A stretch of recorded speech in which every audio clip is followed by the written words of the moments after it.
साथियों नमस्कार। आज हम उत्तर प्रदेश की राजधानी लखनऊ में पहुंच चुके हैं और 30 जून से अनिश्चितकालीन धरना प्रदर्शन आजमगढ़ में चल रहा था, जिसमें मुद्दा था कि एक राष्ट्रीय चालक आयोग का गठन किया जाए सरकार द्वारा और एक राज्य कल्याण बोर्ड का गठन किया जाए और एक स्वतंत्र तंत्र स्थापित किया जाए, यानी एक सुरक्षा कानून, एक मध्यस्थता करने वाला ड्राइवर के बीच में होना चाहिए। उन मुद्दों को लेकर के 3 तारीख को यानी 3 जुलाई को आजमगढ़ मंडला आयुक्त महोदय के माध्यम से आश्वासन मिला था, जो कि उत्तर प्रदेश लखनऊ परिवहन कार्यालय की तरफ से, परिवहन कमिश्नर जी की तरफ से आश्वासन मिला था, जो कि हम आए थे। मंगलवार को ही उनसे मीटिंग सुनिश्चित थी, डेट निर्धारित था, लेकिन किसी कारणवश मंगलवार को मीटिंग नहीं हो पाई थी और आज 8 जुलाई को 2026 को मीटिंग संपन्न हुई, जिसमें हमारी टोटल 24 मांगे हैं। 24 मांगों में एक तो दुर्घटना सहायता, यानी सड़क दुर्घटना में मृत चालक के परिवार को 25 लाख रुपए की आर्थिक सहायता बीमा सुविधा दी जाए ड्राइवर भाइयों के लिए। नंबर 2, सभी चालकों का आयुष्मान कार्ड बनाया जाए तथा उसे उनके ड्राइविंग लाइसेंस से जोड़ा जाए। नंबर 3 पे था कि ड्राइविंग लाइसेंस पर बीमा अनिवार्य किया जाए। नंबर 4, पुलिस विभाग द्वारा चालकों के लिए सकम घर बनाया जाए, सहायक गृह सहायता केंद्र की व्यवस्था की जाए। नंबर 5 पे था कि उत्तर प्रदेश ही नहीं बल्कि पूरे भारत में शराब की दुकानों पर सकम घर यानी सहायता निगरानी केंद्र स्थापित किए जाएं। साथ ही सड़क सुरक्षा एवं जनहित को ध्यान में रखते हुए सभी शराब की दुकानों को मुख्य मार्ग से कम 2 किलोमीटर की दूरी बनाया जाए, या तो पूरे भारत में दारू को, शराब को बंद किया जाए। नंबर 6, प्रधानमंत्री श्रम धन योजना में सभी चालकों को सम्मिलित किया जाए। नंबर 7, प्रत्येक वाहन में 2 चालकों की नियुक्ति अनिवार्य है। जो व्यवसायिक चालक हैं, जो व्यवसायिक गाड़ियां हैं, लंबे टूर पे चलती हैं, 200 से 250 300 किलोमीटर की रनिंग करना है, तो ऐसे वाहनों पर 2 चालक अनिवार्य किए जाएं। नंबर 8, स्वास्थ्य परिषद की देख रेख में चालकों के कल्याणकारी कार्य किए जाएं। नंबर 10, ड्राइवर रखने से पूर्व परिवहन विभाग से एनओसी लेना अनिवार्य किया जाए, यानी अथॉरिटी लेटर, जिस अथॉरिटी लेटर की मांग कर रहे हैं। नंबर 11, यदि वाहन का चालान होता है तो उसका भुगतान ड्राइवर की वेतन से ना काटा जाए, जो कि ऐसा देखने को मिलता है कि वाहन स्वामी जो है वो अनेक प्रकार का दोष सिद्ध करते हैं ड्राइवरों के ऊपर, कि सीट बेल्ट का चालान हो गया, गाड़ी पर रोड पर गाड़ी ओवर स्पीड चली है, माल कम हो गया, तो तमाम प्रकार के आरोप लगा करके उनके वेतन काटे जाते हैं। इसलिए इसमें कानून बनाने की मांग की गई है कि किसी भी प्रकार से ड्राइवरों का वेतन अगर कोई वाहन स्वामी अगर उसको काटेगा तो उस पर कानूनी प्रकार से एक्शन लिया जाएगा। इसमें कोई समझौता नहीं होगा। मोटर मालिक को पहले कानून सिद्ध करना पड़ेगा कि ड्राइवर दोषीवार है या नहीं है। नंबर 12, एक राष्ट्रीय चालक आयोग का गठन किया जाए।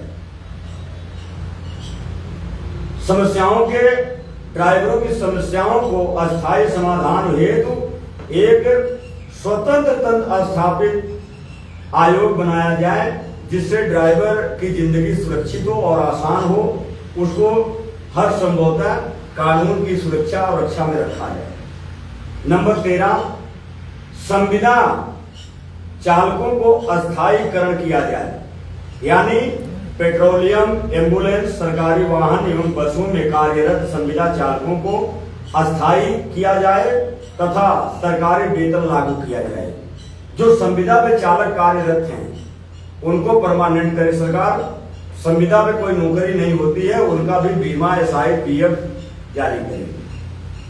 और जो पेट्रोलियम चालक है जैसे टैंकर चालक, गैस चालक व अन्य टैंकर चालक, उनके लिए भी सरकारी योजना लागू की जाए, उनको भी रजिस्ट्रेशन करा के सरकार से जुड़ा जाए।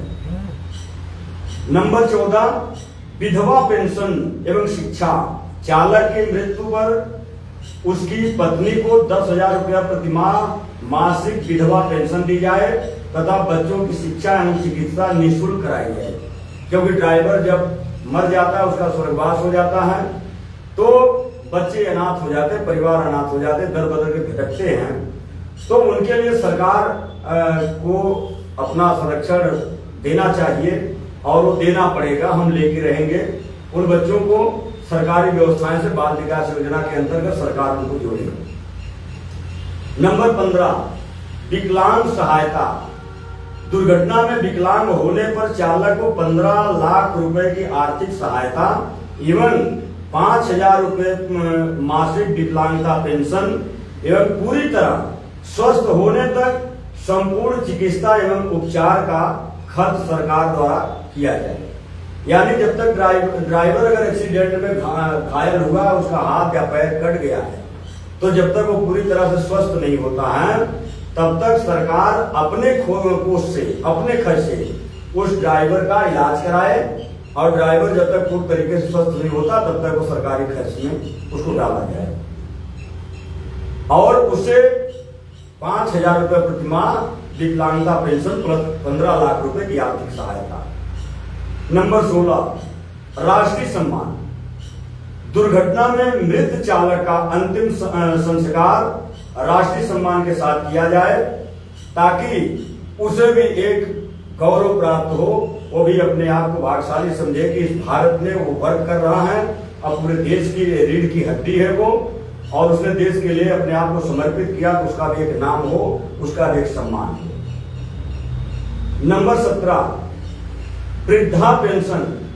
लाइसेंस की यानी व्यवसाय, जो चालक हमारे व्यवसायिक ड्राइवर हैं उनका लाइसेंस की वैधता समाप्त होने के बाद, यानी अब वो गाड़ी नहीं चला सकते, तो वैधता समाप्त होने के बाद में चालक को 5,000 रुपये प्रतिमाह वृद्धा पेंशन हर माह सरकार सुनिश्चित करेगी। नंबर 18, एक राष्ट्रीय हेल्पलाइन नंबर, यानी चालक के शोषण एवं भ्रष्टाचार पर रोक हेतु राष्ट्रीय स्तर पर हेल्पलाइन नंबर जारी किया जाए, ताकि अगर ड्राइवर के साथ कोई दुर्घटना हुई, कोई वेतन नहीं दे रहा है, कोई जो है कि उसे मार पीट रहा है, कोई प्रताड़ित कर रहा है, कहीं माल चोरी हो गया, कहीं डीजल चोरी हो गया, कहीं टायर खुल गया, तो इसके संबंध में एक मध्यस्थता करने के लिए, न्याय दिलाने के लिए हमारे ड्राइवर के लिए एक राष्ट्रीय हेल्पलाइन नंबर, यानी पूरे भारत स्तर पे एक पोर्टल बना करके उसे जारी करें। नंबर 19, अत्याचार रोकथाम। परिवहन कार्यालय से आदेश जारी कर चालकों के साथ हो रहे वेतन रोकना गलत है। आरोप लगाना, ड्यूटी से निकालना एवं मारपीट करना जैसी घटनाओं पर तत्काल प्रभाव से प्रतिबंध लगा करके उन पे कार्रवाई किया जाए कि झूठा आरोप लगा के ड्राइवर को प्रताड़ित ना किया जाए। नंबर 20, राष्ट्रीय चालक सुरक्षा कोष। एक विशेष कोष बनाया जाए सरकार की तरफ से जिसमें चालकों को आपातकालीन सहायता दी जा सके। नंबर 21, निःशुल्क प्रशिक्षण एवं स्वास्थ्य जांच। चालकों को समय समय पर आधुनिक प्रशिक्षण एवं स्वास्थ्य जांच उपलब्ध कराई जाए। ये व्यवस्था पहले से भी सुनिश्चित है, लेकिन हमारे चालक भाई समय पर इस पे नहीं पहुंच पाते थे, उनको जानकारी नहीं होती थी, और कैंप अधिकारियों द्वारा, सरकार द्वारा लगाए भी जाते थे, उनको जानकारी नहीं थी। लेकिन अब वाहन चालक कल्याण समिति के माध्यम से उत्तर प्रदेश के अंदर कहीं भी अगर कैंप लगेगा तो वाहन चालक समिति को जानकारी होगी और आप लोगों को इसकी सूचना देगा। उस जिले में आप जाइए और निःशुल्क, जैसे आंख का चश्मा लेना है, आंखों से दिखाई नहीं दे रहा है, वो फ्री आपको मिलेगा। सांस फूलती है, उसका भी इलाज जो है कि आपको सरकार द्वारा कराया जाएगा। और जो सुविधाएं उस कैंप में उपलब्ध रहेंगी वो सारी व्यवस्थाएं आप लोगों को प्रोवाइड कराने का काम कराया जाएगा। जहां जहां कैंप लगेगा वाहन चालक समिति के पदाधिकारियों के माध्यम से आप लोगों को जानकारी दी जाएगी। नंबर 23, चालक परिवार कल्याण योजना। ड्राइवरों के परिवारों को आवास, शिक्षा और स्वास्थ्य की विशेष योजनाओं से जोड़ा जाए। जैसे कि हमारे सभी चालक वो मजदूर वर्ग में आते हैं, हालांकि भले लाइसेंस बना के व्यवसायिक वाहनों से जोड़ दिया गया है, सरकार लाइसेंस दिया है, लेकिन वो गरीब के गरीब ही हैं, कोई व्यवस्था उनके लिए नहीं है। इसलिए उनको आरक्षण चिन्हित करके लाइसेंस पर और उनको उससे जोड़ करके उनको भी जैसे पीएम आवास योजना और तमाम ऐसी व्यवस्थाएं गरीबी कल्याण योजना से आती है, उनको चालकों को जोड़ा जाए उससे और उनको भी सरकारी सुविधाओं का लाभ दिया जाए।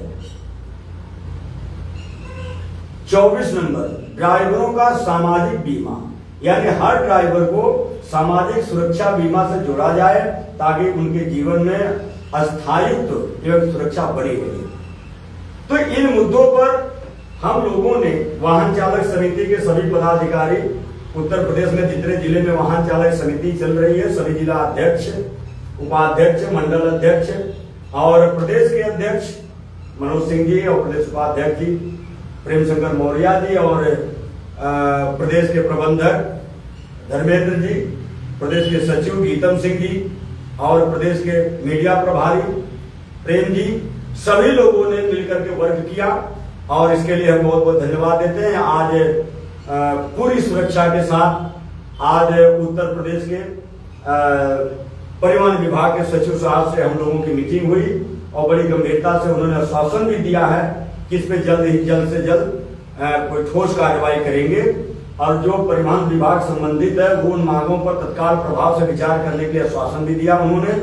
और जो स्वास्थ्य विभाग है स्वास्थ्य मंत्रालय को जाएगा और जो पुलिस विभाग का मामला है ये गृह मंत्रालय को जाएगा और जो बीमा वगैरह की बात है ये श्रम मंत्रालय को जाएगा।